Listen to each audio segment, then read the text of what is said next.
Education पढ़ाई में तल्लीन होंगे, उम्मीद है, और अच्छी से पढ़ाई करना।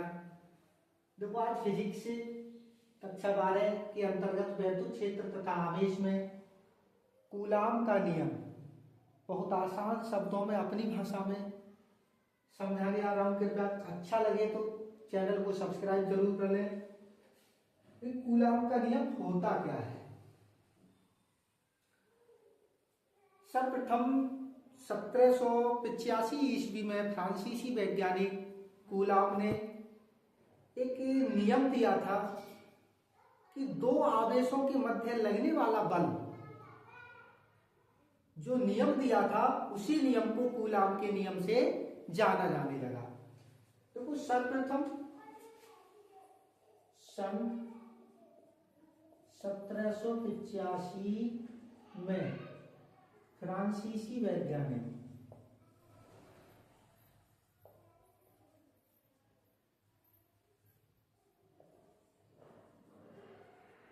कूलाम ने क्या बताया था कि दो आवेशों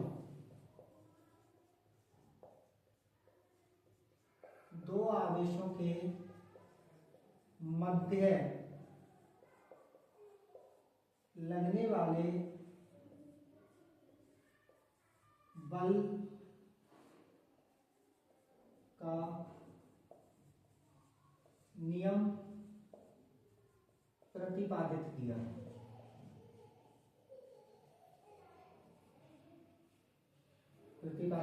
जिसे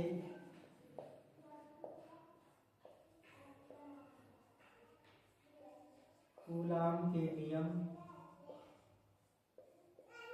से जाना जाता है।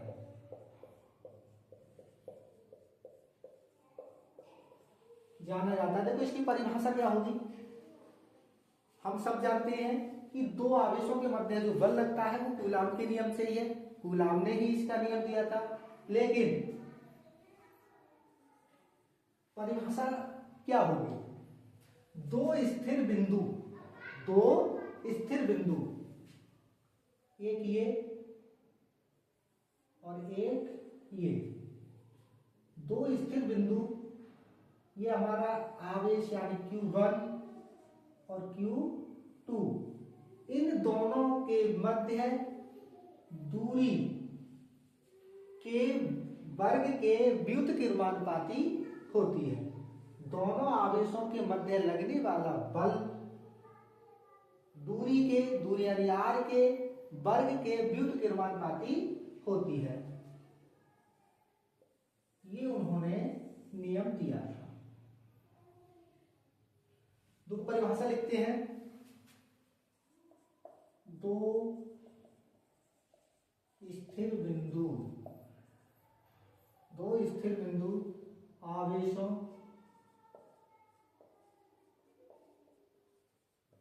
के बीच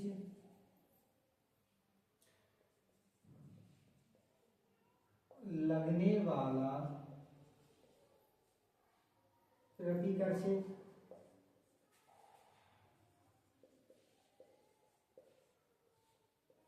अथवा आकर्षित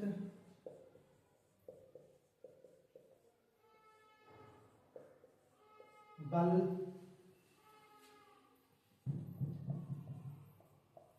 दोनों आवेशों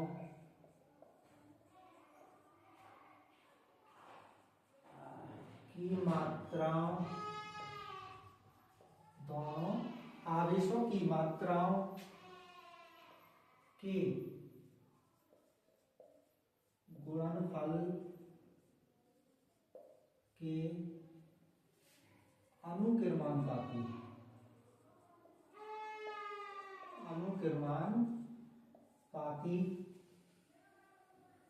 Q1 और Q2 दोनों आवेशों के मध्य आकर्षित बल हो चाहे प्रतिकर्षित बल हो, उन दोनों के मध्य जो आवेशों की मात्राओं के गुणनफल, दोनों के गुणनफल के अनुक्रमानुपाती तथा उनकी बीच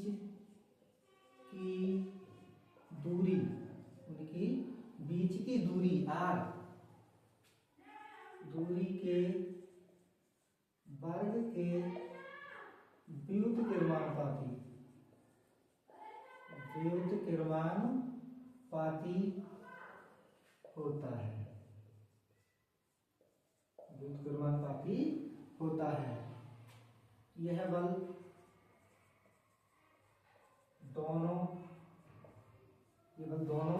आवेशों को मिलाने वाली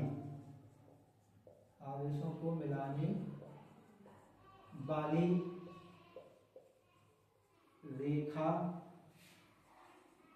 के अनुदिश होता है।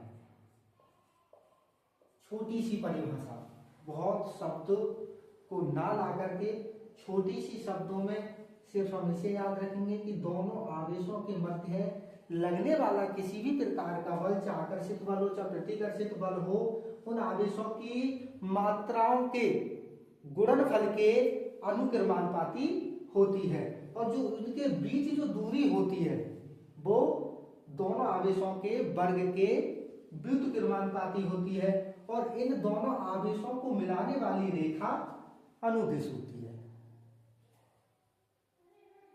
देखो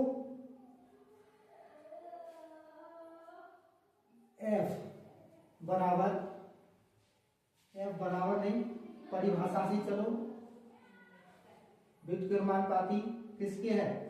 Q1 Q2 दोनों आवेशों के गुणनफल Q1 और Q2 के व्युत्क्रमानुपाती दूरी के वर्ग के बराबर होती है।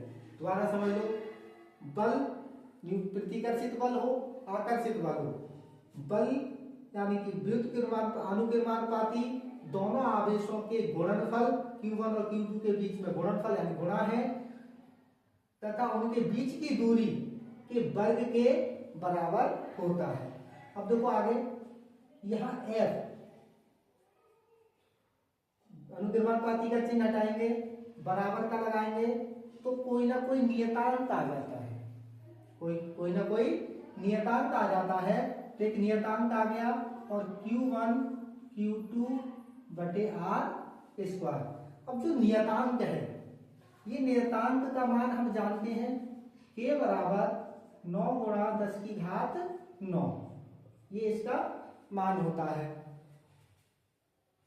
F बराबर, अब K की जगह क्या लिख दे, 9 गुणा 10 की घात 9, और देखो Q1 Q2 बटे R स्क्वायर, ये आ गया हमारा। लेकिन 9 गुणा 10 की घात 9 के लिए 9 गुणा 10 की घात 9 बराबर किसकी होती है? 4 पाई एप्सिलॉन नॉट के बराबर होती है। तो हम यहां क्या लिख दें, F बराबर 1/4 pi epsilon not Q1 Q2 upon R square. यही है हमारा न्यूटन का यानी कूलॉम का नियम।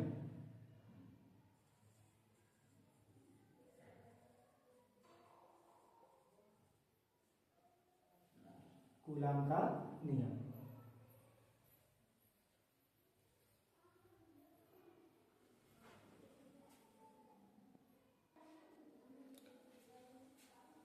स्क्रीनशॉट ले लिया। अब तो ये जो हमारा सूत्र आया है ये वायु या निर्वात के लिए है, वायु निर्वात। अगर हमारा माध्यम कुछ और हो, अगर हमारा माध्यम मान लो कोई कुचालक पदार्थ, तेल, कागज, कुछ भी हो, कुचालक पदार्थ, इसमें हम तेल ले लेते हैं, ठीक है। तो अगर कुचालक पदार्थ है तो वहां हमारा बल कैसा होगा? तो देखो F बराबर 1/4 पाई एप्सिलॉन नॉट K, नियतांक फिर आ गया ये नियतांक परावैद्युतांकशीलता है, परावैद्युतांक की शीलता है। ये क्या है? परावैद्युतांक,